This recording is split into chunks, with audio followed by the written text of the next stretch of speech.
Sirens blared through the still night sky. In a haze of flashing red lights, I slowly opened my eyes, thoroughly confused about what was going on. I was in my car. The windshield in front of me shattered to bits. My head throbbing something awful. I looked beside me, and there she was, knocked unconscious. Or worse, dead. It all came back to me in a flash. We missteered, the car smashing into the side of the building. I tried to remember what I had tried to avoid, which caused the fatal swerve, but my mind drew a blank. Ambulances had already arrived at the scene. There were a couple of paramedics prying the passenger side door loose, pulling her out and placing her on a gurney.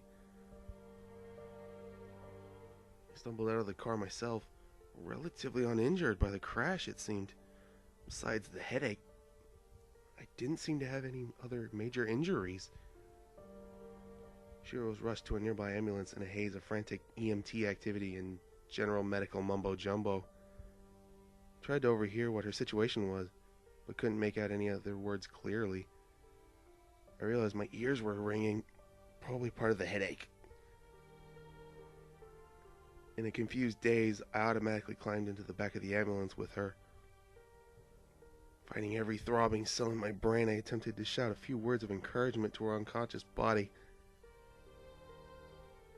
The paramedics probably just assumed we were together, having been in the same vehicle, and didn't seem to object me tagging along.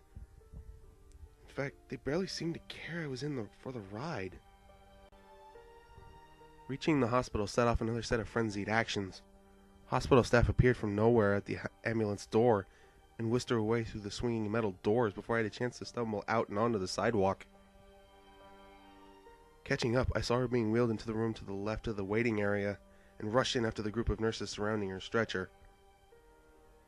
Another vague exchange of medical jargon between an ER doctor and his nurses. From nowhere, an ominous-looking device I understood to be a defibrillator emerged.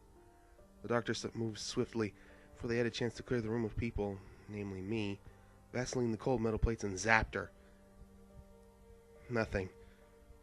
He repeated the action 3 more times before she suddenly spurted to life. At that moment, all the stress in the world seemed to be lifted off my little shoulders. She was alive. All this time I was more or less sure that she would have been. There was always that little voice talking to me in the back of my head saying, "She's gone." She opened her eyes slowly, missed hacking and coughing, and eventually they met my relief-drenched gaze. In that moment, my feeling of euphoria vanished. Something about the way she looked at me broke my heart. Why? I didn't know. A single tear escaped her eye and rolled down her cheek. And that's when the doctor turned and walked right through me.